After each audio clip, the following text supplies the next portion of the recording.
Bien, nos metemos ya en todo lo que es la parte de la historia. Vamos a dejar atrás la prehistoria y nos vamos a meter ya de lleno en una parte que no vais a parar de verla hasta cuarto de la ESO. Nosotros vamos a empezar con la prehistoria, perdón, la historia antigua, continuaréis en segundo con la historia medieval, tercero historia moderna y en cuarto la historia contemporánea o actual. ¿Vale? Bueno, ¿cómo empieza la historia? Pues empieza con una cuestión muy básica, con la escritura, porque de esta forma podemos seguirles. Han dejado un registro que la gente puede seguir, lo hemos podido traducir y entonces empieza ya la labor de los historiadores y de la propia historia. ¿Cuándo aparece? Pues más o menos, no se sabe bien, la fecha exacta no se sabe. Hace unos 5.000 años en Mesopotamia. Ya veremos lo que es Mesopotamia. ¿Vale? Y es completamente trascendente porque aquí ya digo que es donde comienza la historia. En un punto muy concreto, la historia poquito a poco irá apareciendo en el resto del mundo. A medida que las civilizaciones se vayan expandiendo, irán llegando. Ya os he comentado antes que España, o lo que es ahora mismo España, no entrará en la historia hasta 2000 y pico años después que esta gente. ¿Vale? Bueno, ¿por qué aparece la escritura? Pues en principio, pues porque si yo tengo que prestar algo a alguien, si tengo que hacer un truque con alguien, si estamos en pequeñas aldeas de 30, 40, 50 personas, me puedo acordar de todo.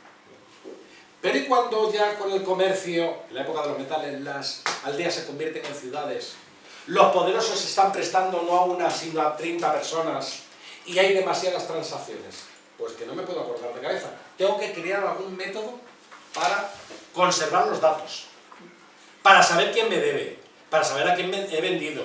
Si soy muy poderoso y necesito cobrar impuestos, saber a quién le he cobrado impuestos y a quién no. Y como eso, una cuestión fundamentalmente económica, eso es lo que va a impulsar a que se cree la primera escritura. Primera escritura que es una escritura muy básica, que es esta de aquí. La primera escritura que se crea es la llamada escritura cuneiforme, o sea, en forma de cuña. Y sobre un soporte muy básico. No conocen el papel, no conocen el pergamino, no conocen el papiro. Pues algo sobre lo que puedo escribir, si se puede quedar, barro. Entonces van a hacer planchas de arcilla, que con una cuña le van a escribiendo. ¿Lo veis aquí? Bueno, pues lo hacen a base de signos, llamados pictogramas. Y estos signos significan una cosa. Pues un signo significa un saco, otro signo significa trigo, otro signo significa 4. Y entonces ya, de esa forma, pues, pueden saber quién debe 4 sacos de trigo, o quién ha pagado los impuestos, o quién es el rey de esta pequeña ciudad. Bueno, pueden saber muchísimas cosas. Si el documento es muy importante, al final lo que hacen es utilizar un rodillo a modo de sello. Ese rodillo está, no sé si lo veis aquí. Sí. Vaya, hombre.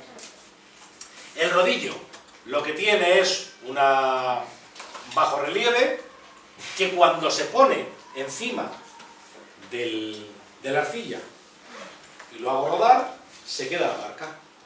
¿Vale? Como un sello de lacre. Lo que pasa es que aquí lo que hago es rodarlo.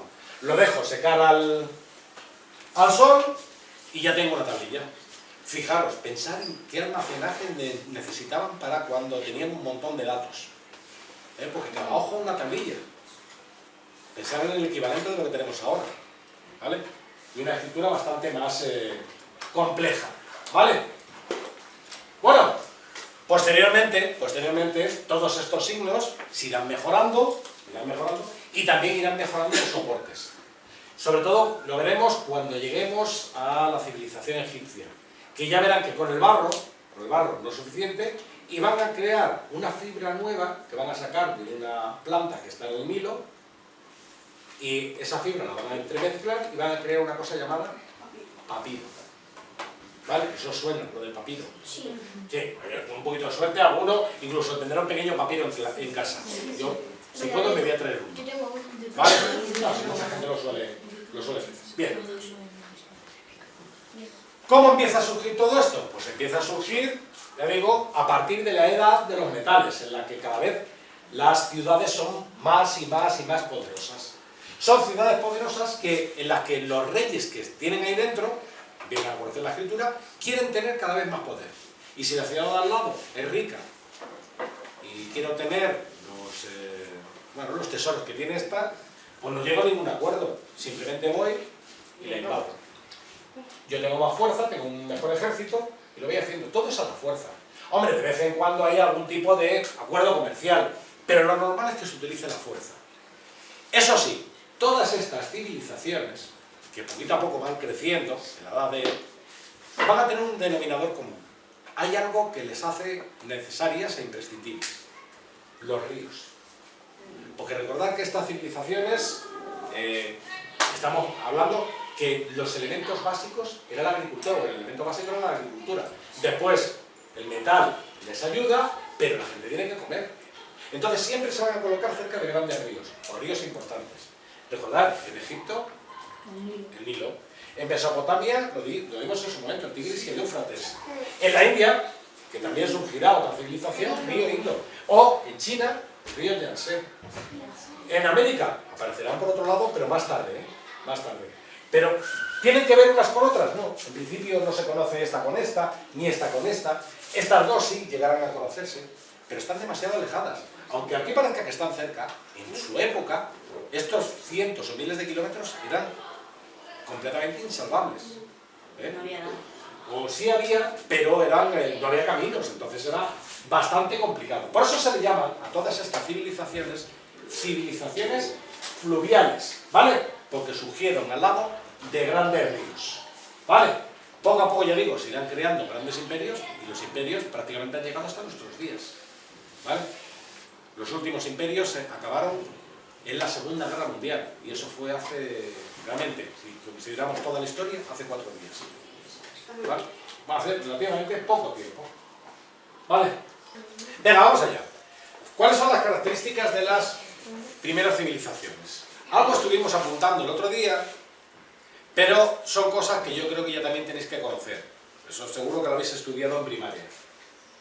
Primero, poder político fuerte. Manda una persona o un grupo muy reducido de personas y el resto obedece. Es lo que hoy en día llamaríamos ¿qué? Democracia.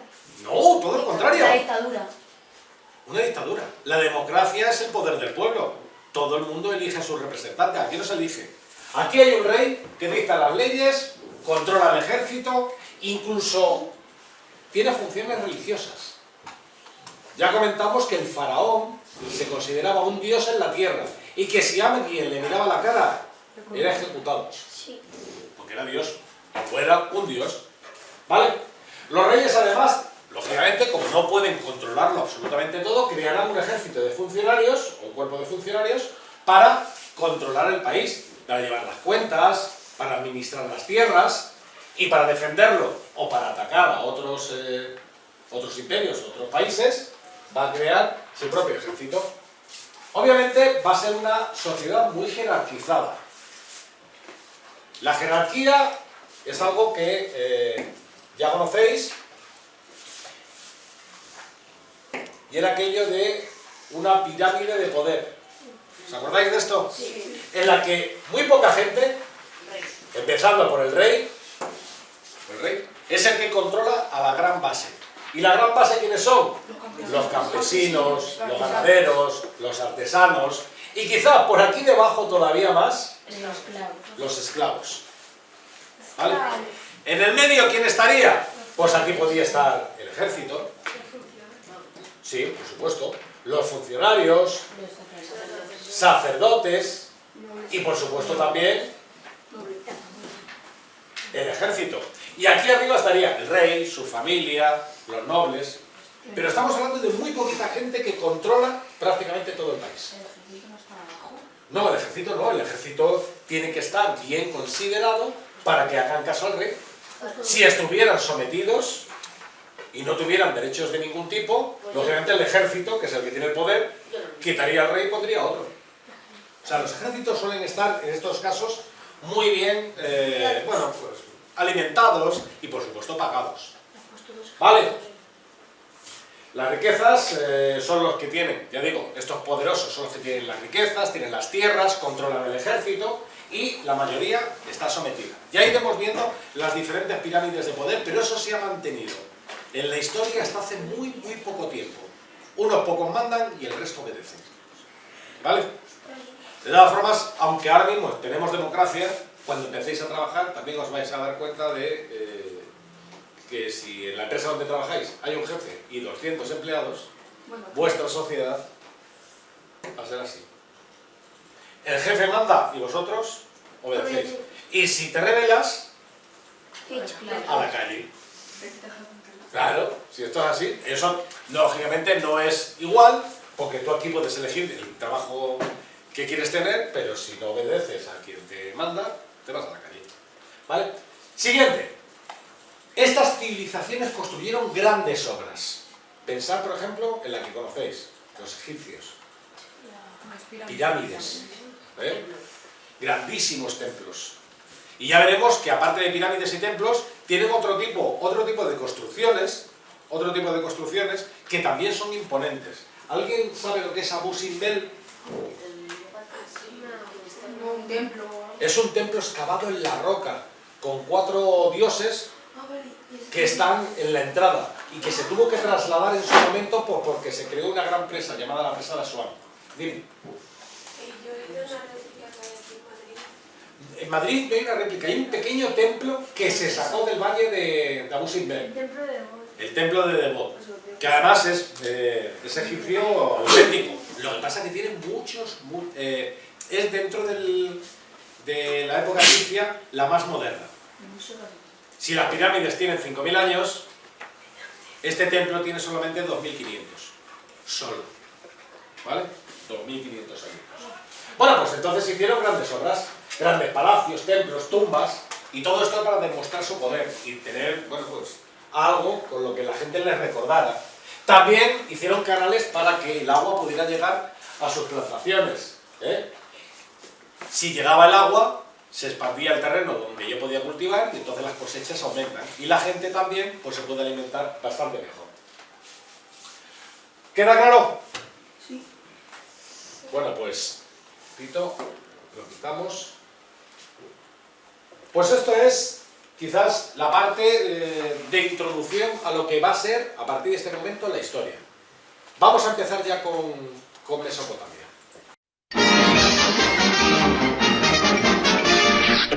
Eso es todo, amigos.